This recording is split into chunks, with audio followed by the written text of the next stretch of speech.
Game started. Baruch. Okay, time for me to play e4 here. Yeah, we get a French defense. And Baruch is someone I've played quite a few times. I think he's usually higher rated. I wonder if all the ratings have come down. That's kind of the impression I get. He usually wins. He's a stronger player than me, I think. We'll see what happens. So he's going for this line. It's kind of a funny line. You attack the knight, he attacks the bishop, and the bishop just retreats. And now he needs to save his knight, but usually, yeah, black throws in this exchange. Puts the knight there, so black has managed to inflict some pawn damage. He's hitting this bishop. I don't know if it's really worthwhile saving the bishop. I think I should just develop here. The question I have is whether I should play f4 here. I guess I should. f4 before moving the knight to f3. Whoa, he's going for a very simple line. It's a kind of a double attack. He's hitting this pawn, which I don't especially want to defend. And he's hitting my queen. Well, I'll look this up and see if this is a line. So now if I play my knight here, he'll push that pawn forward. I could try and fix that pawn.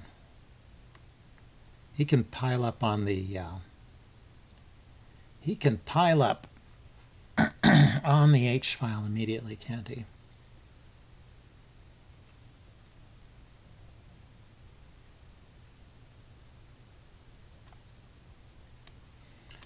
Okay, let's connect the rooks. I'm going to play my king here and my knight here.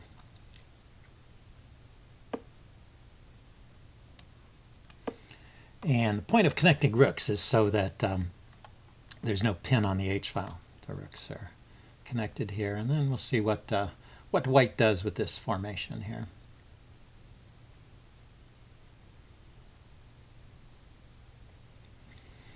He's got the better pawn structure in principle, but he's pretty lacking in development. On the other hand, it's not clear with this reduced amount of force if that difference in development makes much of a difference. Yeah, it's an interesting move. I was thinking of playing c4 here and just undoubling these pawns, but if I play c4, he can pop his knight into the b4 square, which I don't especially want to see. So I think I'm just going to play h3, and then I'm going to move this rook away, maybe to the c file, and try and mess up the pawns over here.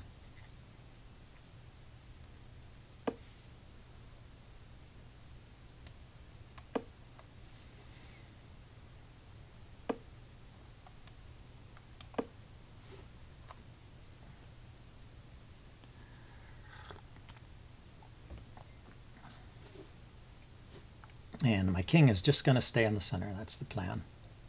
So if he takes, I'll take with the knight, and then I'll put a rook on the e file. I'll go after this backwards e pawn here. That's what I'm thinking at this point. And everything seems to be pretty well coordinated on my side. He might try and get in e5 right away. This would be a chance for him to play it with a tempo on my knight, but it does leave the d pawn hanging. So take, and then I could take the d pawn, and my king would be exposed in the middle. So maybe that's a worthwhile way for black to play.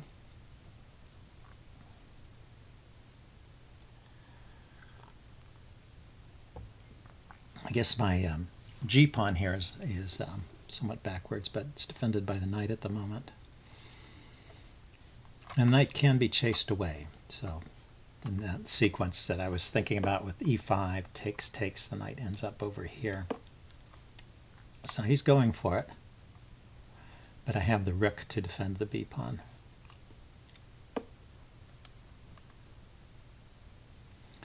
Okay, well, now that I've got to this position, I realize that bishop takes h3 is a reasonable response, isn't it? Knight takes pawn, bishop takes h3. Can't even move the knight with check, so I move the knight probably back to e3 to defend the pawn on g2. Then his bishop has to retreat. Guess it's okay.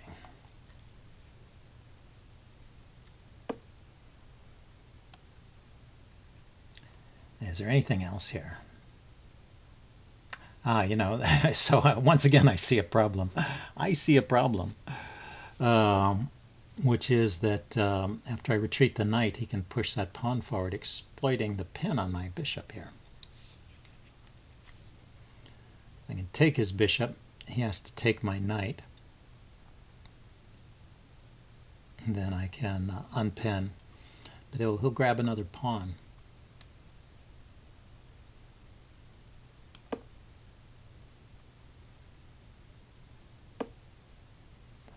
So yeah, I need to unpin now, or I could actually defend this square with my rook.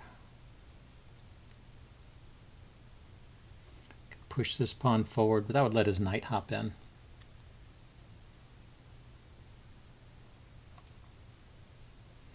Yeah, it doesn't seem to be any way to defend this pawn and to get away from this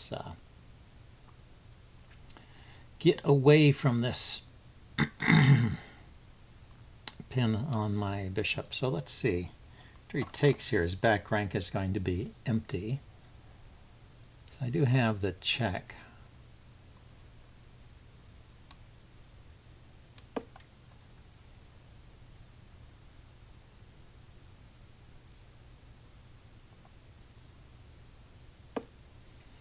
Yep, there you go. So I have a check. Now I have this check. Check. So that pawn was defended after all. And his play has come to naught.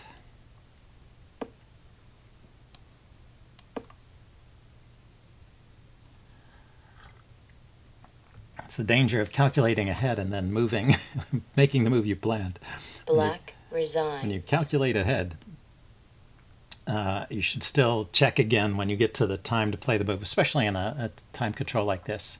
So anyway, I'm happy to score up a win against Baruch. Like I said, he's a pretty good player. He's beaten me many times. And we will check this out in the postmortem, because it seems like server announcement. It seems like I got into some trouble out of the opening. So I'm kind of interested in that opening line, see how I should play that. So I'll see you guys later. Bye.